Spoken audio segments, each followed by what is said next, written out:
What's going on, YouTube? My name is FG3000, back in the place to be, and welcome back to the Game Hopper. Today we're taking a look at the successor, sequel, the follow-up to a title called 5 Guardians of David, a title that I actually kind of enjoyed. I did cover it on this channel a while back. I thought it was a pretty interesting title that was kind of held back by some technical issues that they eventually fixed. So when they announced this game, I was actually super excited to see, okay, now that they've learned all of those things from Guardians of David, let's see what they can do with this world. Because there are not a lot of games out there that are set in a biblical time setting. A lot of those games that kind of base... Let's see, I gotta make sure I gotta say this the right way. A lot of games that are based on the Bible are trying to preach first and be games second. However, 5 Guardians of David was a game based on the Bible. It was a game first that also had, you know, some things that you can learn about the Bible. It had passages and things like that, but none of that stuff was required to enjoy the game. And a lot of cool things that you know, I'm talking a lot about Guardians of David, but it'll make sense here in a second. Guardians of David did a lot of cool things. Like, you could relive the battle between David and Goliath and fight alongside. There were stealth missions. There were a lot of very interesting stories that you got to relive from the Bible in an ARPG style fashion, using, you know, slings and spears and swords and special abilities. It was a very interesting title that I really wanted to see fleshed out a little bit more. But now we have this game, and I download it, I jump in, and I am completely flabbergasted. I have no idea what they've done. So they completely stripped out the story mode. So all those cool things about fighting alongside, you know, the heroes of the Bible and villains from the Bible, all that is gone.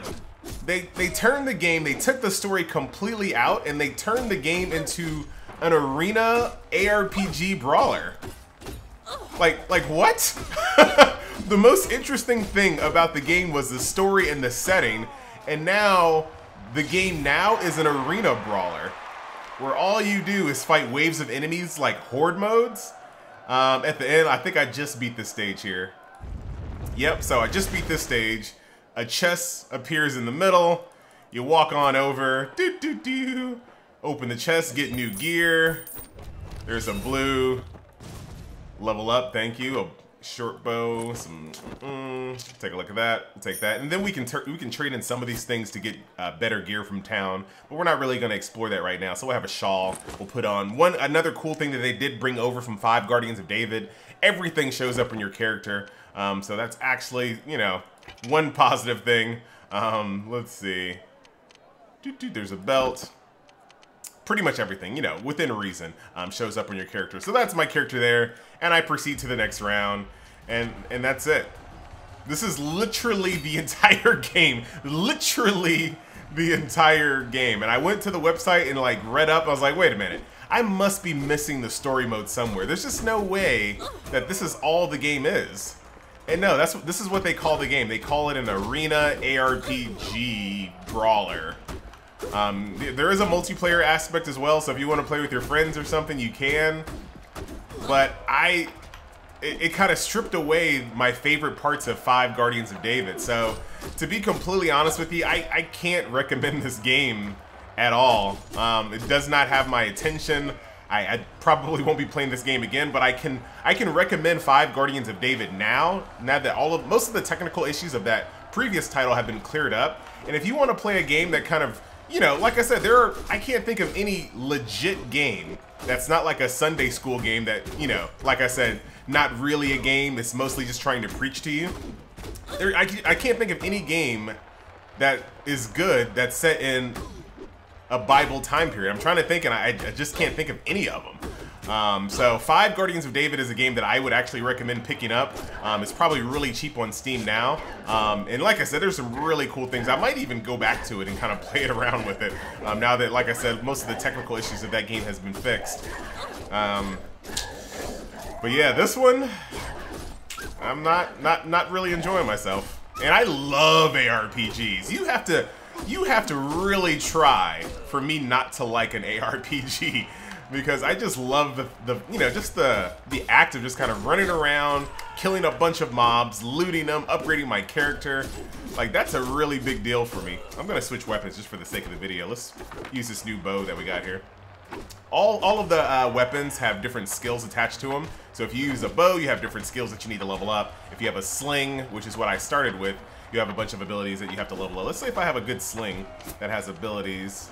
Did I get rid of my sling? There's my sling right there. A little bit weaker, but here's my sling. A weapon that you just don't see very often. Little backstep attack.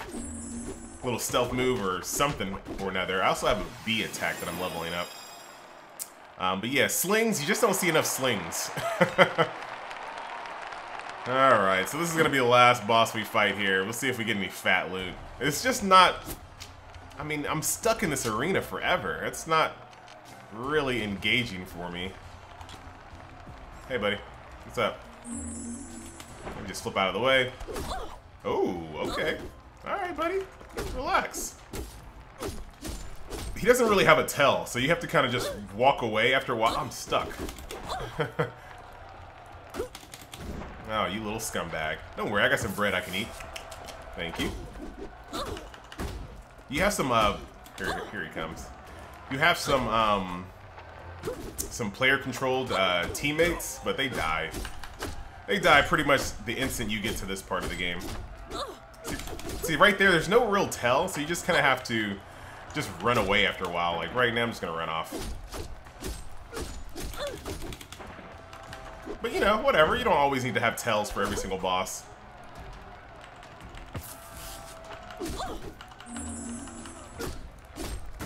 Down you go. And this is from a small company, so there's a lot of things that I kind of let slide for this title. Obviously, it's not gonna stack up to like Diablo 3 or anything like that. Get out of the way. But the time period, man, that was the biggest selling point for me. And I mean, you still have the time period. You just don't have any of the cool stories to go along with that time period. So it's kind of, what are you guys thinking there? And down you. Whatever. I'm not worried about your attack anymore. I can tank you. Decent animations and everything. Like, you know, it's not a bad title. I'm not sure who thought this would be a good direction to take the game. I really don't. Let's get my last treasure chest. But anyway, guys, that's going to do it for 5. Like I said, if you... Yeah, I get it. Let me out of here. Story event, my butt. I mean, the story is you were just trying to rise up the ranks through the arena. That is the story. Let's grab that. Let's grab that. Ooh, some pauldrons.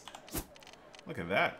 Teardrop axe. See, this is my favorite part right here. Just equipping items and weapons here. Go with that shield. Look at that shoulder. See, I've told you, everything shows up. And here are a few things that I can kind of trade in town. And maybe I'll go to town real quick. Let's see. Maybe something special will happen. We'll go to the next round. Maybe something. Nope. Anyway, guys, I'm out. That's gonna do it. Once again, my name is FG3000. Thank you so much for watching, and I'll see you next video. Oh, look at that little spin to win. Little spin to win. One more time. I don't know, man. What a wasted opportunity. I really feel like this was a wasted opportunity. All right, guys, I'm out.